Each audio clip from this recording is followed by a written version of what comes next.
بسم الله الرحمن الرحيم. فصل.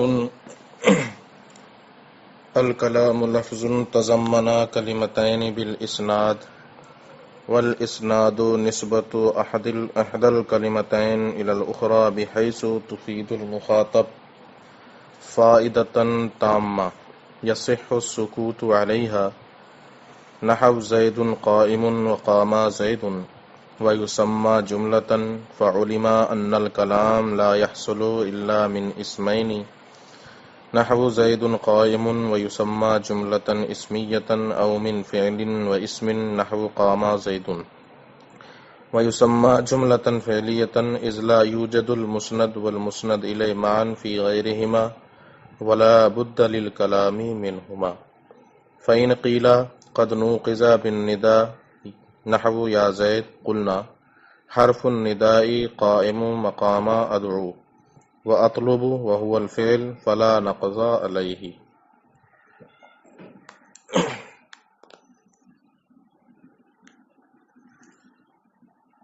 عزیز طلباء،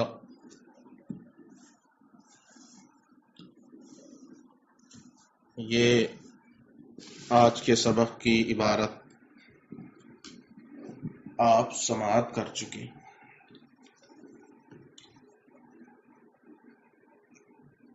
آج کی بحث میں مصنف علم نحو کے موضوع کے دوسرے حصے کو شروع فرماتے ہیں. پیچھے آپ نے پڑھا تھا علم نحو کا موضوع کلمہ اور کلام ہے. اب تک جو کچھ بھی آپ نے پڑھا وہ کلمے کے تعلق یعنی موضوع کے پہلے جز سے بحث چل رہی تھی. یہاں سے موضوع کا دوسرا جز، دوسرا حصہ یعنی کلام پر بحث شروع فرماتے ہیں. تو سب سے پہلے مصنف کلام کی تعریف بیان فرماتے ہیں. کہتے ہیں کہ کلام ایسا لفظ ہے جو دو کلموں کو اسناد کے ساتھ متضمن ہو، شامل ہو. اس تعریف میں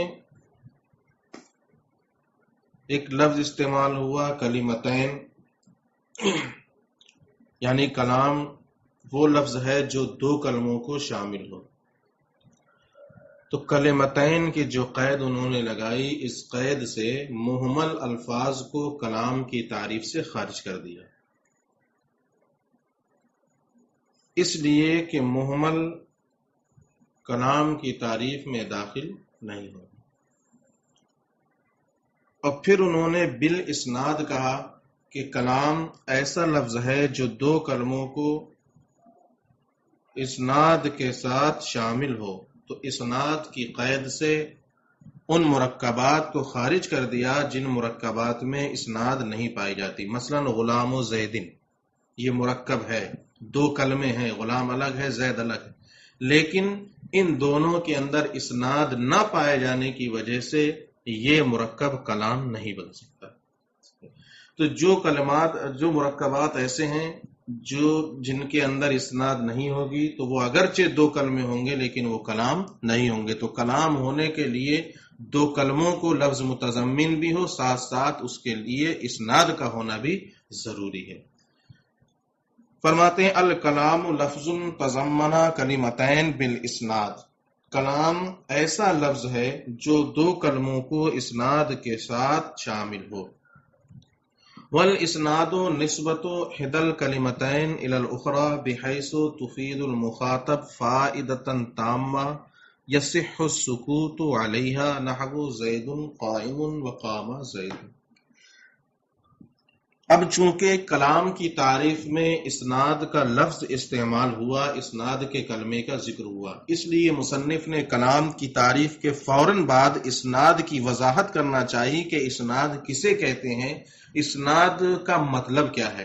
فرماتے ہیں اسناد کا مطلب ہے دو کلموں میں سے ایک کی نسبت دوسرے کے طرف اس طور پر ہو کہ مخاطب کو متکلم کے کلام سے پورا فائدہ حاصل ہو جائے اور متکلم کے لیے اپنے اس کلام پر خاموش ہونا، سکوت کرنا صحیح ہو۔ متکلم جب دو کلموں کا استعمال کرے، ان میں سے ایک کی نسبت دوسرے کلمے کی طرف ہو، اور جیسے ہی وہ دو کلموں کو بولے اور ان دونوں کی ایک دوسرے کی طرف نسبت ہو، تو مخاطب اس کلام کو سننے کے بعد مکمل طور پر فائدہ حاصل کر لے، اس کو اس کلام کا فائدہ مل جائے، اور متکلم کے لیے بھی اب اس کلام پر خاموش ہونا صحیح ہو، تو اسی کو کہتے ہیں اسناد۔ مثال کے طور پر زید قائم، متکلم نے یہ بولا، یہ دو کلمے ہیں، زید ایک الگ کلمہ ہے جبکہ قائم ایک الگ کلمہ ہے۔ جب متکلم نے اس کلام کا تکلم کیا، مخاطب نے اس کو سنا، سننے کے بعد مخاطب کو اب اس کلام سے پورا فائدہ حاصل ہوگا اور زید کے کھڑے ہونے کا مکمل فائدہ مل جائے گا، اور دونوں کلموں میں نسبت بھی پائی جا رہی ہے، زید کی طرف قیام کی نسبت ہے، تو مخاطب جیسے ہی اس کو سنے گا اس کو پورا فائدہ ملے گا اور وہ سمجھ جائے گا کہ ہاں زید کھڑا ہے، اور متکلم کے لیے بھی اپنے اس کلام پر یعنی زید قائم کہہ کر اس پر خاموش ہونا صحیح ہوگا۔ مزید بات کو سمجھانے کے لیے کسی اور چیز کو بیان کرنے کی ضرورت نہیں ہوگی۔ یہی مطلب ہے کہ ایک کلمے کی اسناد دوسرے کلمے کی طرف اس طرح ہو کہ مخاطب کو پورا فائدہ مل جائے اور متکلم کا اس پر خاموش ہونا صحیح ہو، اپنی بات سمجھانے کے لیے اب کسی اور چیز کی ضرورت نہ ہو۔ اسی طرح ایک مثال ہے قام زید، زید کھڑا ہوا۔ قامہ ایک الگ کلمہ فعل ہے، زید فاعل ہے۔ جیسے ہی متکلم نے اس کا کلام کیا، مخاطب نے اس کو سنا، تو مخاطب کو فوراً فائدہ تامہ حاصل ہو جائے گا اور متکلم کے لیے بھی اپنے اس کلام پر خاموش ہونا ممکن ہوگا، یعنی اب اپنی بات سمجھانے کے لیے اسے مزید کچھ اور بڑھا کر بیان کرنے کی ضرورت نہیں ہوگی۔ ملائے والاسناد نسبت احدى الكلمتين الى الاخرى، اسناد کہتے ہیں دو کلموں میں سے ایک کی نسبت دوسرے کی طرف اس طور پر ہو کہ وہ مخاطب کو فائدہ تامہ دے، یصح السکوت علیہا، اور اس پر متکلم کے لیے سکوت کرنا صحیح ہو، جیسے زید قائم وقام زید۔ ویسمى جملۃ، کلام ہی کو جملہ کہتے ہیں، یہ کلام کا دوسرا نام ہے، جو کلام ہوگا وہ جملہ ہوگا، اب وہ جملہ چاہے خبریہ ہو یا جملہ چاہے انشائیہ ہو۔ فعلم ان الکلام لا يحصل الا من اسمین نحو زید قائم ویسمى جملۃ اسمیۃ۔ یہاں سے ایک اور بحث شروع کرتے ہیں۔ فرماتے ہیں کہ جب اسناد کی تعریف معلوم ہو گئی کہ دو کلموں میں سے ایک کی نسبت دوسرے کی طرف اس طور پر ہو کہ مخاطب کو فائدہ تامہ حاصل ہو جائے، تو اب اسی سے یہ بھی معلوم ہوگا کہ کلام کا حصول دو طریقے سے ہو سکتا ہے، یعنی جملہ دو ہی طریقے سے بن سکتا ہے، دو ہی طریقے سے حاصل ہو سکتا ہے۔ یا تو وہ دونوں کلمے اسم ہوں گے، یا ایک اسم اور ایک فعل ہوگا، اس کے علاوہ کلام حاصل کرنے کی، کلام بنانے کی کوئی تیسری صورت نہیں ہو سکتی۔ آپ چاہیں کہ ایک حرف ایک اسم ہو جائے یا ایک حرف ایک فعل ہو جائے، اس سے کلام بن جائے، ایسا ہو ہی نہیں سکتا۔ کلام کو حاصل کرنے کی صرف یہی دو صورتیں ہیں، یا تو وہ دونوں اسم ہوں گے یا دونوں کے دونوں، یا ایک فعل ہوگا اور ایک اسم ہوگا، پہلے کو جملہ اسمیہ اور دوسرے کو جملہ فعلیہ کہتے ہیں۔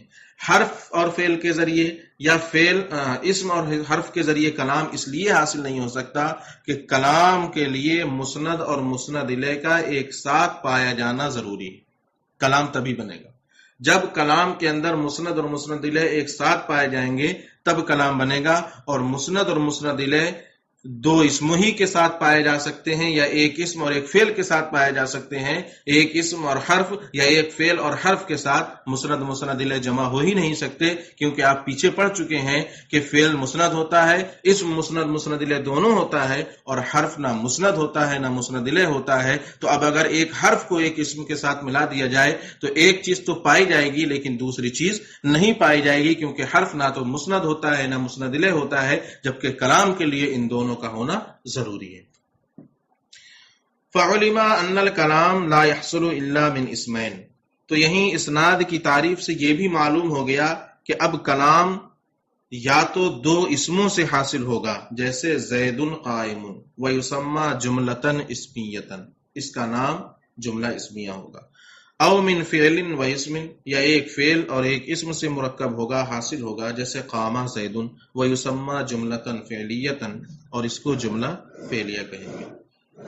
اذ لا یوجد المسند والمسند الیہ معا فی غیرہما، اس لیے کہ مسند اور مسند الیہ ایک ساتھ ان دونوں صورتوں کے علاوہ کسی اور صورت میں نہیں پائی جا سکتی، یعنی دو اسموں کی صورت میں پائے جائیں گے یا ایک اسم اور ایک فعل کی صورت ہی میں مسند اور مسند الیہ پائے جا سکتے ہیں۔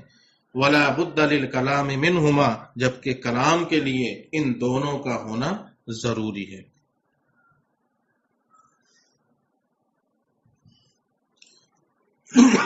فَإِنْ قِيلَ قَدْ نُوقِزَ بِالنِّدَاءِ نحو یا زید قلنا حرف النداء قائم مقام ادعو،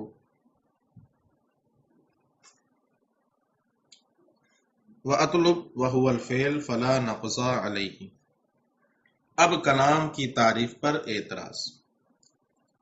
حصول کلام پر معترض یہ اعتراض کرتا ہے کہ آپ نے یہ کہا کہ کلام کو حاصل کرنے کے صرف دو ہی طریقے ہیں، یا تو کلام دو اسموں سے حاصل ہوگا یا کلام ایک اسم اور ایک فعل سے حاصل ہوگا، بس کلام کے حصول کی یہی دو صورتیں ہیں، اسی میں منحصر ہے، اس کے علاوہ کوئی تیسری صورت نہیں ہوگی۔ لیکن آپ کی یہ بات درست نہیں، کیونکہ ہم دیکھ رہے ہیں کہ ایک جگہ ایسی بھی ہے کہ وہاں کلام ایک اسم اور ایک حرف کے ساتھ پایا جا رہا ہے، ندا کی صورت میں، یعنی یا زیدو، تو یہاں پر یا حرف ندا ہے اور زید اسم ہے اور یہ کلام ہے، یہ کلام ہے، جبکہ آپ نے کہا تھا کہ کلام یا تو دو اسموں سے حاصل ہوگا یا ایک اسم اور ایک فعل سے حاصل ہوگا۔ ہم دیکھ رہے ہیں یا زیدوں میں کہ یہاں پر یا تو دو اسم ہے، نہ ایک فعل اور ایک اسم ہے، بلکہ ڈائریکٹ ایک اسم ہے اور ایک حرف ہے، تو یہاں پر کلام کے حاصل ہونے کی ایک تیسری صورت بھی نکل آئی۔ تو آپ نے یہ جو دو صورتیں بیان کی تھیں، دو صورتیں بیان کرنا درست نہیں ہوگا، بلکہ ایک تیسری صورت بھی کلام کو حاصل کرنے کی یہاں پر نکل رہی۔ یہ معترض نے اعتراض کیا، مصنف نے اس کو ذکر کیا، پھر اس کا جواب دیتے ہیں۔ یہ جواب بہت واضح ہے، آپ اس کو جانتے بھی ہوں گے کہ حروف ندا جو ہوتے ہیں یا حرف ندا، یہ کسی دوسری چیز کے قائم مقام ہوتا ہے۔ فرماتے ہیں کہ حرف ندا یہ ادعو اور اطلبو کے قائم مقام ہے، ٹھیک ہے، اور جب ادعو اور اطلبو کے قائم مقام ہو گیا تو اب یہاں پر حرف نہیں رہا بلکہ ایک فعل اور ایک اسم ہو گیا، تو کلام کو حاصل کرنے کی جو دو صورتیں تھیں اب بھی وہی دو صورتیں رہ گئیں، تیسری کوئی صورت نہیں نکل کر آئے گی، بلکہ اب یہاں پر کلام ایک فعل اور ایک اسم سے حاصل ہو رہا ہے، نہ کہ ایک حرف اور ایک اسم سے حاصل ہو رہا ہے۔ قلنا حرف النداء قائم مقام ادعو، ہم نے کہا کہ حرف ندا ادعو کے قائم مقام، ادعو اور اطلب کے قائم مقام ہوتا ہے، وہو الفعل، اور یہ دونوں کے دونوں کیا ہیں؟ فعل ہیں۔ فلا نقضا علیہ، اب اس پر کوئی اعتراض نہیں۔ وَإِذَا فَرَغْنَا مِنَ الْمُقَدَّمَةِ فَلْنَشْرَعْ فِي الْأَقْسَامِ الثَّلَاثَةِ وَاللَّهُ الْمُوَفِّقُ وَالْمُعِينُ۔ فرماتے ہیں جب ہم مقدمے کے بیان سے فارغ ہو گئے، اب ہم اقسام ثلاثہ کو شروع کرتے ہیں، اللہ ہی تعالیٰ توفیق دینے والا، مددگار ہے۔